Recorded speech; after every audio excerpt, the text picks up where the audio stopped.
Alright, so obviously this was supposed to be a video about 4 movies, but a whole bunch of stuff started happening at once, kind of unexpectedly, so I just kind of whittled it down to 2, but that's all gonna... There's gonna be like a whole bunch of catch-up for pretty much the rest of September. There's gonna be 2 more review videos next week and all that. Just basically getting all the shit that I've missed out of the way until we start, like, there's gonna actually start being big releases again throughout October until pretty much the end. So, in the meantime, I figure we can just go with these 2. So, that's all I'm really worried about. I really could have just made it about House with a Clock and its walls, but, I had already seen Kin, so it was like, why not? Because I might forget it before next week.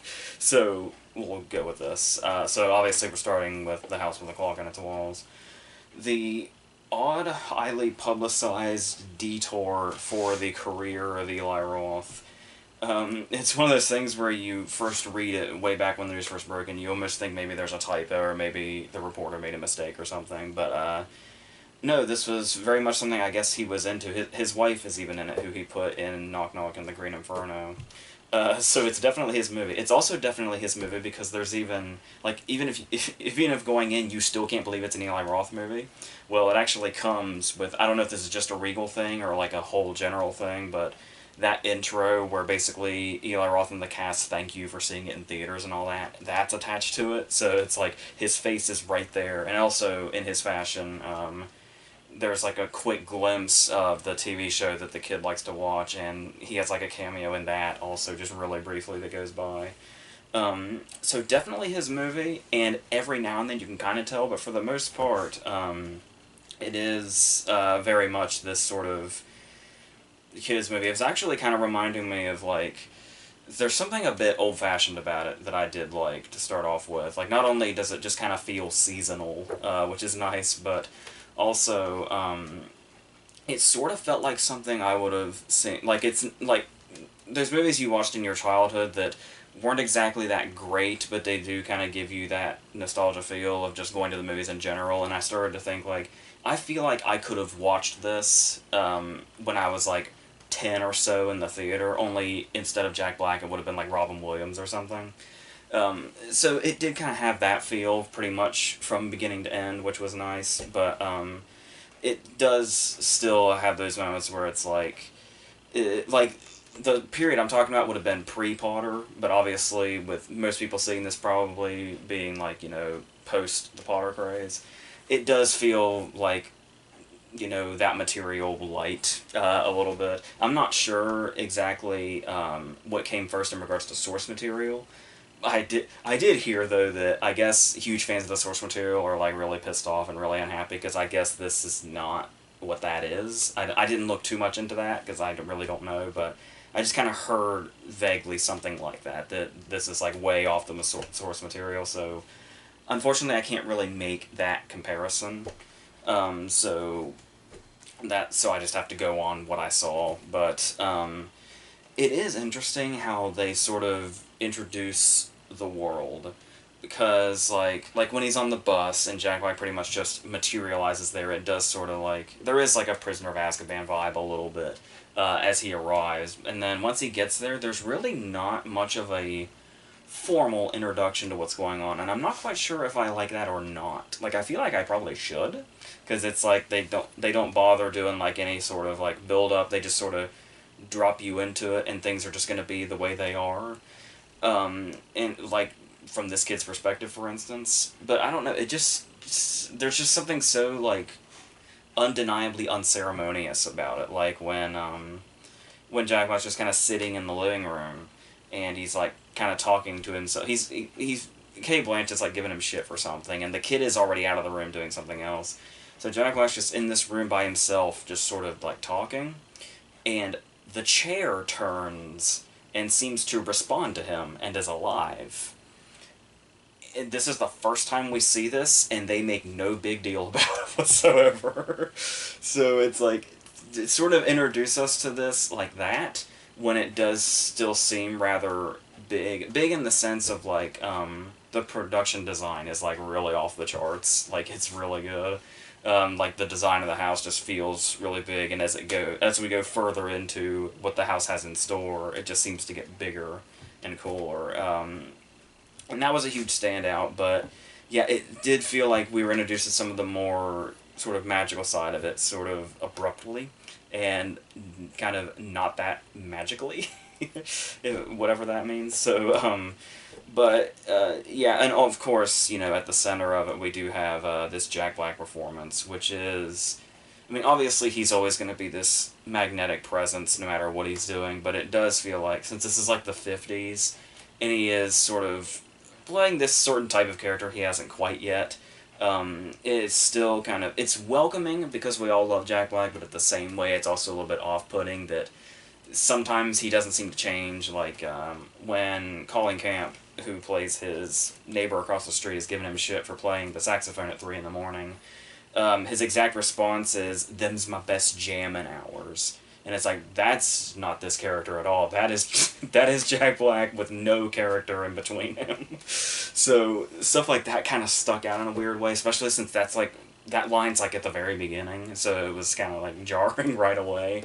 That's like, this dude's not in the 50s at all. This is purely Jack Black, which once again is still kind of, the whole factor of casting Jack Black, is we just love him the way he is, but that's, yeah, not a whole lot of an immersion factor there. So if you even, care about that when Jack Black's involved, because I guess once he's entertaining enough, it just doesn't matter, and you can just go with it. But on top of that, it does have an interesting sort of the way they play with the setting and where these characters stand.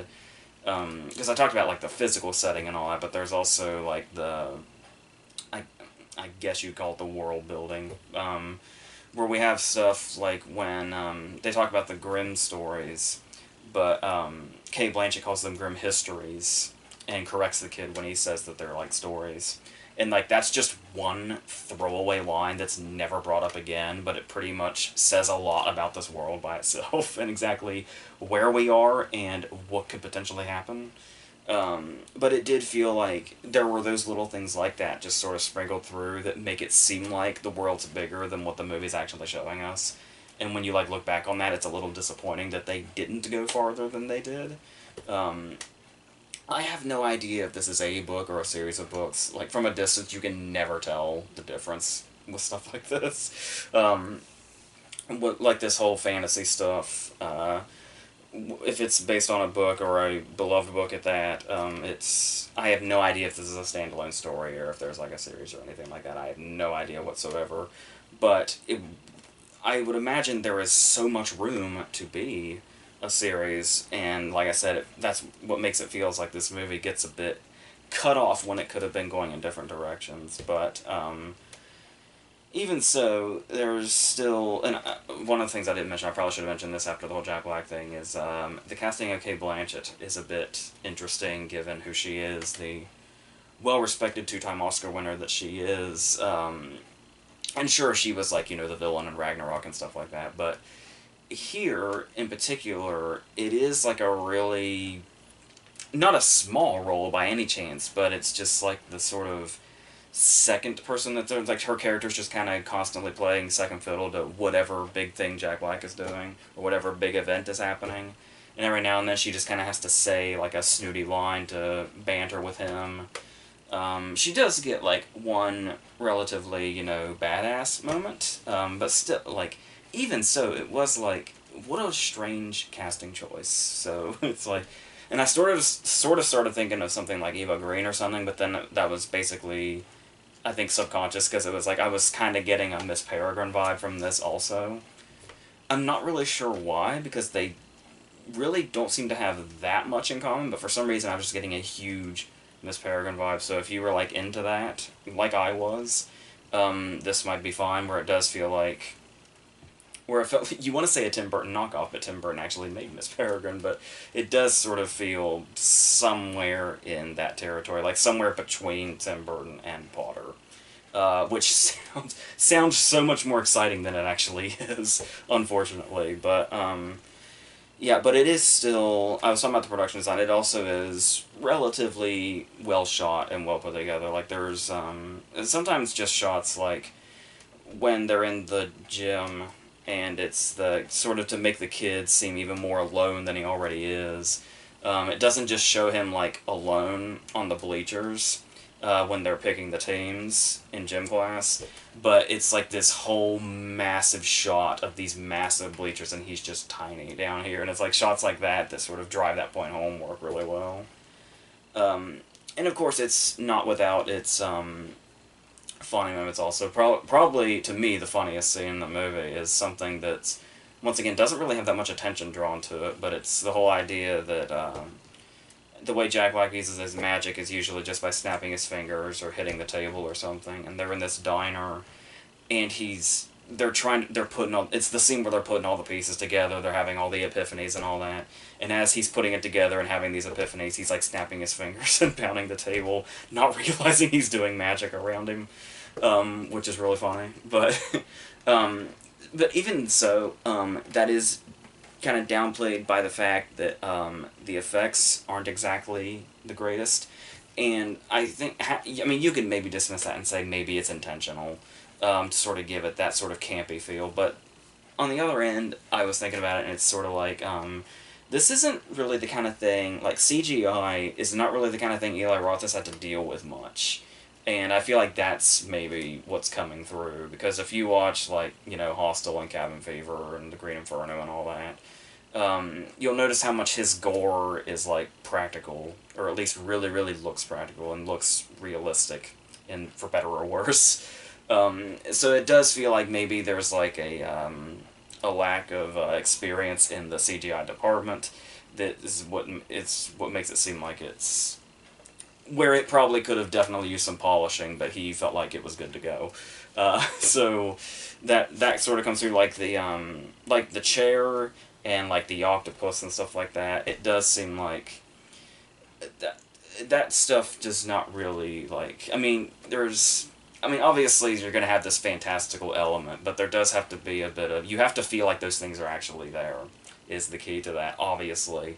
And these things don't even, like come close to feeling like that at all. And it's also sort of feels like into, I've been talking about, you know, Potter and Burton and all that.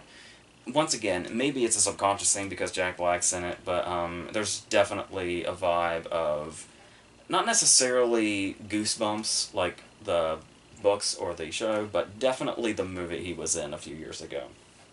That's actually getting its sequel a little later.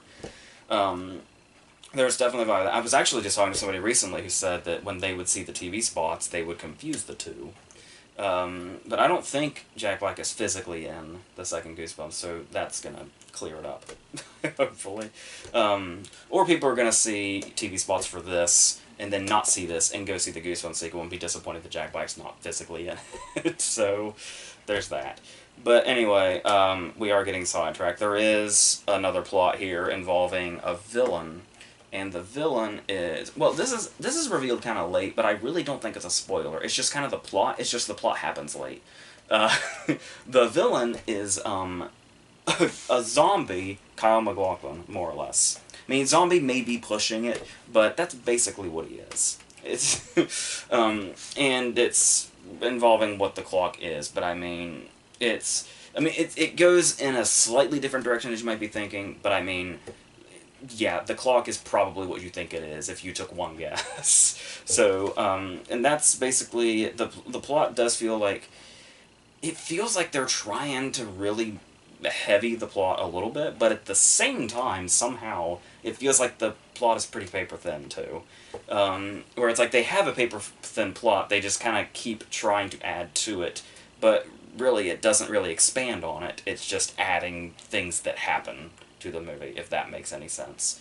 It does feel very, like, it's sort of, as I was talking about, it's well put together. That's mainly, like, production design and stuff like that. As far as, like, putting a story together, that is a bit all over the place. And I think one thing that really is a problem here that probably should have been the movie's strongest aspect, or at least right up there, is the fact that I had, like, no attachment to this kid whatsoever, which I feel like is a problem, because there is, like, I mean, like, when they're doing, like, the kid things, like I said, where it gives it the old-fashioned feel, like, there's something about just the image of kids with flashlights in a cemetery, where it kind of gives it that goosebumps, or like Are You Afraid of the Dark vibe, or all that, or just those, the scary stories to tell in the dark books, stuff like that. But it just overall there is something missing from that angle that just really it's like the heart of the movie is like present, but not really doing its job. It's like you can see where it was supposed to have like kind of this emotional point in a character you could like really relate to and attach to, and like it's there, but you're not feeling it. It's just there. So the other kid that's in it, the kid that he tries to be friends with, but it's kind of like Jack Willem Wonder. He's his friend until people are around, and then he's totally not. But then he is again. I think that's the kid that's going to be in Jonah Hill's mid-90s. And it's easy to see why that kid is going to get like the starring role in a movie later this year, and this other kid, I don't know what the hell he's doing. But I'm not really... Yeah, I just wasn't really into what was going on here. So... And of course it does get very, very... Well, actually, one of the things that kind of does the movie in more than anything else is just kind of the predictability of it. And that's not even just like once it makes a turn, like I was saying about Kyle MacLachlan being the whole villain thing, but it's like they kind of try to make that a reveal because it happens so late. But I mean, if you're paying attention, even in the slightest, there's like no real turns here. You can just kind of know exactly, because there's only one logical direction like each scene can go, and you know this, and it's gonna go in those directions. It is. But the movie seems to think it's like kind of a turn in the plot or whatever, or it's like this reveal or whatever, and just it never is. It's like if you're watching the movie, you know this is where everything's going, but it's not even just that. This is one of those movies where, like, you can pretty much say the dialogue with the movie, like, a lot of the time, where it's like, there's always, like, the setup line, and I guess it's just because it's so cliche and all that, and so kind of lazy, actually. You always know, like, what the next line is going to be from, like, every character. And they don't even, like, try to play with that a little bit, because sometimes they do the thing where they kind of throw you off and, like, they set up the line you think the next person's going to say, and then they say something else, and then everybody laughs or whatever. But no, it's always that line. So you just know pretty much every move this movie is going to make really early. And there's never really any time I can recall that it really catches you by surprise. I don't think. Oh, no, there's one thing where it was kind of like, oh, I kind of didn't know that was going to happen, but that's one thing when, like, they're trying to do that a lot. So, yeah, overall, I just didn't really have any, if you hadn't noticed, I don't really have any particular strong feelings towards it one way or the other. Like, I want to be, like, forgiving towards it and just kind of go with it. But I was just kind of... I just sort of kind of felt stone-faced the whole time watching it, where I just really was having a hard time reacting to pretty much anything. Which kind of sucks, because I felt like this could have been something that was, like, really... Yeah, like I was saying, just, like, sort of has that seasonal vibe and that sort of nostalgic vibe, but even in that way, it only works to, like, a certain extent, to where you can acknowledge it just enough, and then it's just like, whatever, who cares? So, but, I mean, it'll be easy for people to like, so I think that's pretty much, like that's the thing, it's basically, apparently, unless you're a fan of the source material, it's not going to piss you off at all, or anything, so, that's it. I'm just really indifferent to it. So that's all that is. So let's finish this up quickly and go on to Kin. This is... Well, it's based on a short film called Bagman, written and directed by these two brothers that made both of those. To my understanding, they're twins. I think I read that somewhere. So, of course, they make a movie about brothers, but they also want to make, on top of family drama, also... There's a tiny bit of a road trip thing in there, and then there's like this sci-fi thing lurking underneath it. They're trying to do a lot of genres at once. So, needless to say, this is it's a bizarre little movie, if that's the kind of thing that interests you. Like, it is, when you look at the different puzzle pieces that had to come together to make this movie, it's weird. Like, I really want, like, a making-of documentary on this. Like, the whole behind-the-scenes thing. So, for starters... The plot might seem pretty familiar. Actually, many things in this movie might seem familiar, but basically, there's like once he's the small kid who has been adopted by Dennis Quaid, whose wife is dead, who also has a son that he's estranged from that's getting out of prison because he's a troublemaker, who is Jack Rayner from Sing Street and Free Fire and other things. Um, and basically everybody has a strange relationship in these three-person family that has cobbled itself together amidst tragedy. And the little one, much like his older brother, is a troublemaker and ends up getting suspended from school. But little does Dennis Quaid know, he basically goes around and makes money by, selling scraps and shit that he finds. And at one point he finds what appears to be two bodies that look almost robotic, and one of them has a giant-ass ray gun that he decides he's going to steal. And wouldn't you know it, the troublesome brother comes back from jail and says, hey, we could commit crimes with that thing. Come along, little brother. That's the really simplified version, but even the really simplified version is pretty much what it is. So, there's things in there that I will get to, but if that sounds familiar to you, if you watched if you watched the Marvel video I did with my brother, or if you've watched the Marvel one-shots that happen between movies, you'll remember, we discussed this in that video, but there was a shortly after the Avengers came out, where I think it was Jesse Bradford and Lizzie Kaplan play a couple who find some of the alien technology that was left behind from the battle at the end of the Avengers, and they find one of the weapons and basically use it to, like, rob banks. That's the movie. That's basically what it is. It just has a villain and a somewhat family drama aspect to it. I'm going to guess that's probably pretty close to what the short was. I have no idea what exactly the short was, but I'm going to assume it was pretty much about that.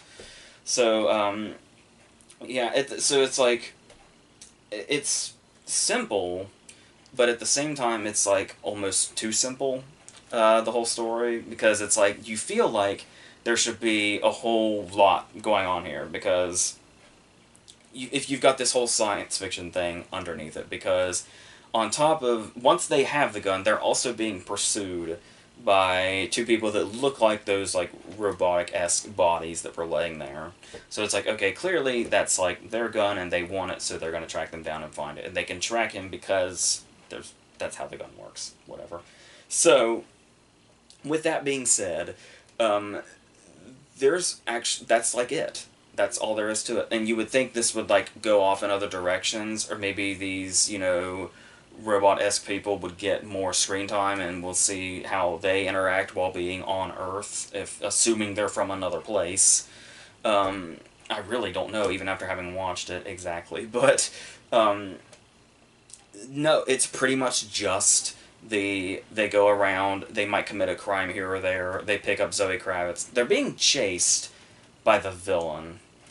The villain is what is he, an arms dealer or something? He's some kind of crime lord, and he's played by James Franco.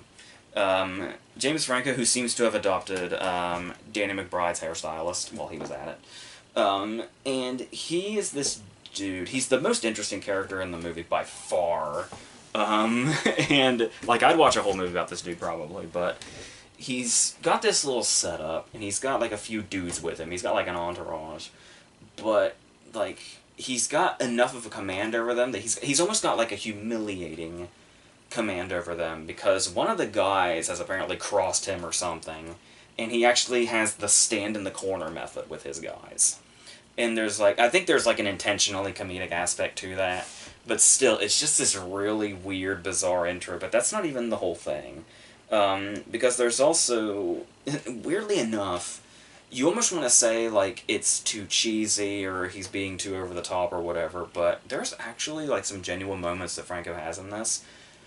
Weirdly enough, more genuine than anything that the brothers have. And this is, like, the really cruel villain we're talking about. This is the guy where he's, at the very beginning, once again, not a spoiler, this is the plot. He sets off exactly how unforgiving of a character he is, and how much of a big threat he is, by, in, like, his second scene, he kills Dennis Quaid during a robbery, and Jack Rayner gets caught up in it, and Rayner ends up with the money and takes off with the little brother, and that's pretty much what starts this, with Franco chasing them. And they set it off immediately with that scene that Franco is like not to be fucked with. Um, but he has these scenes on top of that. He also has these scenes that are surprisingly good, like when one of his crew gets killed. I think in this particular robbery, and there's like one scene where he's like standing in front of fire and like eulogizing this guy, and it's like it's surprisingly really good, and it's like it gives like almost a humanity to this dude who will kill anybody. This dude is so trigger happy, and not just in the way that he's always firing. No, pretty much any time his gun goes off in this movie, he's killing somebody. And it's like he's like a relentless character. And it's like to think that they found a way to somehow humanize this guy, at least a little bit, and make him the most interesting character in the movie, when this movie's supposed to be about two brothers who are, like, by way of adoption, and they're both orphans now. They have this huge connection, and the movie is written and directed by brothers, and by the way, the title is Kin. And these characters are not near as interesting as the villain that wants to kill them, who is James Franco with Danny McBride's hair. What do you say? What do you say about this? There is a moment in this movie that really sets up this character in another way too. That relentless attitude, where he doesn't even have to kill dudes. He walks into a convenience store or whatever it is, and a guy's behind the counter. And Franco, he bursts into the front door, and the first thing he says is, "Where can I piss?" And the guy says, "Sorry, the restroom is for employees only." And Franco's response to this is to whip his dick out and piss on the floor right there. Because that's just who this character is. And by this point, it makes sense. Because we know the character that well. And these two brothers are just... There's nothing there. First off, there should definitely be a sort of like love and understanding there. And like there kind of is at the beginning when we see that Rayner and Quaid have like this, you know, bad relationship. But it's kind of okay between the brothers. And they're like happy to see each other and all that. But then when this gets set off, Rayner does not tell the younger brother that Quaid has been killed. And says, "Hey, let's just go on this family vacation. He's going to meet us later. I'll think of it later how I'm going to tell you he's actually dead." And then basically says, "Hey, you found a big alien ray gun? Let's rob banks with it." That's... It's like, what does that say about how this dude feels about his little brother's well-being when they should be, like, the closest of the close between the two of them after what their backstories are and what they've currently been through? And this is what they do. And it just doesn't... Once again, you can't say it enough. Written and directed by brothers in a movie called Kin. The brother angle is not working. I don't know. But, and then of course, like I said, they do bring in Zoe Kravitz at some point. And she is the character that's in every road trip movie. She's the one that pretty much doesn't like it. She's a stripper, and she doesn't really like what she does. So she basically has the means to just drop everything that she does and ride off with these two people she just met.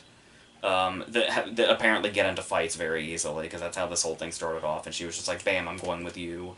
That's what she does. She is here just to join the group in this very contrived bar fight that basically only happens so that he has a reason to use the gun the first time. Like, he doesn't blow anybody away with it or anything, but it's gonna bring attention just to break up this bar fight and show that people don't want to mess with them now, because they've got a big-ass weapon. And after a while, to show how worthless she is, she just kind of disappears after a while. And then is there to, like, it's one of those cases where she shows up at the end, but, like, after the climax has happened. She's just there to, like, be standing in the crowd and waving to the little brother. And it's like, "Hey, I'm just here so I make sure I make it on the poster." And so that's all she's here for. But if you think that's wasteful, Carrie Coon is in this as well. And I thought I might have blacked out for a second. Because they got Carrie Coon to play this cop that shows up during the final confrontation, when they're like gonna rob a place and Franco's there and like everything converges all at once. It's that kind of climax where everybody just happens to be in the same place at the same time, no matter how far apart they were throughout the movie. Everything converges here. And then Harry Coon shows up as a cop that's outside of the scenario and tries to bring it down. And it was like, I feel like this character should have been in the whole movie. It's like, is there like a scene, an introduction scene that I'm like forgetting? And then it was like, well, no, because I remember everything that happens in the movie. And it's like, nope, this is definitely the first time we're seeing her. And the movie's got like 10 minutes left. So there's that. Now, as I was saying, the one problem here that really could have kept the movie alive and really kind of helped with the genre-bending thing, and not just made the sci-fi angle seem practically random, is give something of interest to the people chasing them. And I can't really keep this a secret anymore. It's like, not necessarily that Kin has these big secrets that must be kept, because it's already been out for a month, and like nobody saw it. And if you go to IMDb, you'll see this anyway. So, like, if I was talking about Kin, like, right when it came out, I probably wouldn't say this. But given that it's been out for a month, nobody cares, and it's going to be on IMDb anyway, I will tell you, if you don't know already, that one of the dudes in the getup that's chasing them, that may or may not be an alien, takes off his helmet in, like, the last 3 minutes. And I swear to God, it is Michael B. Jordan.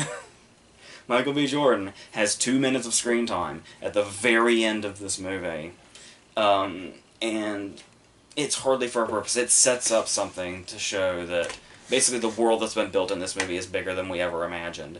And then just when it's like, oh, you got a little road trip movie, oh, you got a little brothers trying to bond thing, you've got, you know, James Franco chasing them. This is the movie you got. But this goes so far beyond how farther than you can possibly imagine. And just when they say that, they don't show you anything, they just say that, the movie's over.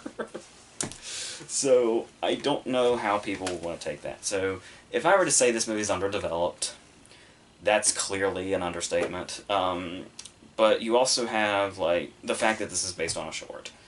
And it's like, you think about the idea of expanding a story like that. And the thing is that this feels like I said, I wouldn't be surprised if, like, the end of the short was them, like, committing their first crime with a gun. And that's it. But everything that happens in this feature-length movie that's like an hour and 37 minutes, this is material fit for a short. Like, you could whittle this whole movie down to like a 23-minute short, if it takes even that long, and still have every like beat in it from beginning to end.